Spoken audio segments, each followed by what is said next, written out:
Hello students and a warm welcome to all of you. My name is Saurabh Day and I am your faculty of English. और आज से मैं पढ़ाऊंगा आपको foundation पे class 9th और 10th के लिए। तो चलिए शुरू करते हैं जो हमारा आज का वीडियो है क्लास 9th के लिए, the fun they had only in 5 minutes. तो 5 मिनट में हम समझेंगे इस पूरे बढ़िया से लेसन की स्टोरी। तो चलिए फिर शुरू करते हैं। तो मार्गी और टॉमी आपके सामने है ये। तो मार्गी और टॉमी देखिए 11 और 13 साल के बच्चे हैं और जो कि 2157 में पढ़ाई कर रहे हैं। टॉमी को एटिक में यानी कि ऊपर रूफ के पास ये जो एरिया होता है, टॉमी को एटिक में एक बुक मिलती है, एक किताब मिलती है पुरानी सी। और किताब के जो पीले झुर्रीदार जो पन्ने होते हैं वो उन्हें पलट करके देखते हैं और किताबों में बुक्स में स्टेबल वर्ड्स को देख करके वो शॉक हो जाते हैं, क्योंकि उन्हें टेली बुक्स की हैबिट होती है और उसमें जो वर्ड्स होते हैं वो हमेशा मूव कर रहे होते हैं। अब उन्हें लगता है कि भाई ये तो रिसोर्स की वेस्टेज है, बिकॉज सिर्फ एक ही बात पढ़ने के बाद तो किताब शायद फेंक देनी होती होगी, क्योंकि इसका कोई यूज तो रह नहीं जाएगा। अब टेली बुक जो होती है उसमें तो सारी बुक्स एक साथ स्टोर होती है और वो हमेशा चलती रहती है।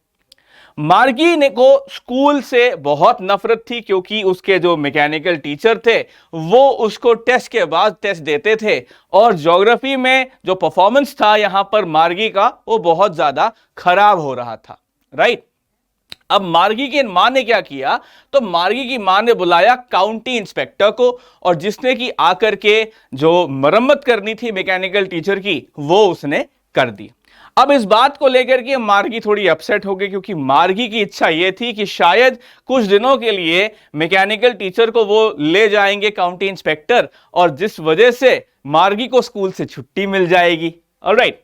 अब यहां पर देखा जाए काउंटी इंस्पेक्टर ने उसकी मां को बताया कि देखिए आपकी बेटी आप मार्गी के जो मार्क्स खराब हैं वो इसलिए आ रहे थे खराब क्योंकि प्रॉब्लम यहां पर थी मैकेनिकल टीचर में थी और मैकेनिकल टीचर में कुछ सेटिंग गड़बड़ हो गई थी। इस चक्कर में मार्गी के टेस्ट में ज्योग्राफी के टेस्ट में परफॉर्मेंस खराब हो रही थी। राइट। अच्छा भाई, अब क्योंकि मार्गी को स्कूल से एकदम नफरत हो रखी थी तो वो ये सोच रही थी कि कोई स्कूल के बारे में क्यों लिखेगा भला जिसके इंफॉर्मेशन उनको उस किताब से मिलती है। तो फिर अब यहां पर समझाता है, जो टॉमी उसका भाई होता है वो समझाता है कि सदियों पहले स्कूल वैसे नहीं होते हैं जैसे इनके आज स्कूल है कि एक मैकेनिकल टीचर इनको समझा रही है। दरअसल सदियों पहले जो है एक सिंगल टीचर हुआ करती थी जो सभी बच्चों को अलग अलग सब्जेक्ट्स पढ़ाती थी, सवाल पूछती थी और होमवर्क दिया करती थी। राइट।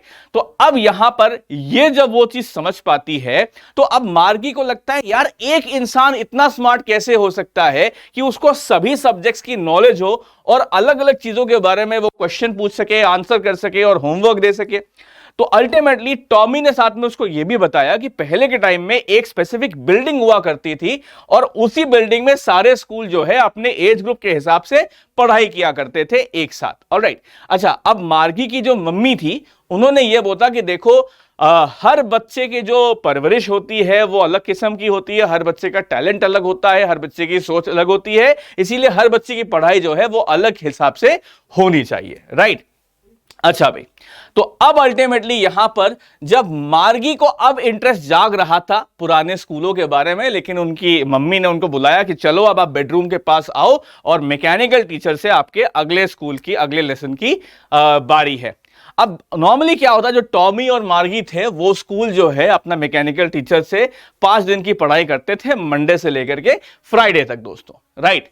अच्छा जी, अब यहां पर जिस टाइम पे मार्गी अपने मैकेनिकल टीचर को अपना होमवर्क सबमिट कर रही थी तो उस टाइम पे उसके दिमाग में, उसके ख्यालों में वही पुराने स्कूल के ख्यालात चल रहे थे और वो ये वंडर कर रही थी कि शायद उस टाइम पे स्कूलों में बच्चे कैसे पढ़ते होंगे, साथ में पढ़ाई करते होंगे, साथ में एक दूसरे की हेल्प करते होंगे, साथ में खेलते होंगे। यही सारे थॉट्स उसके दिमाग में चल रहे थे। राइट।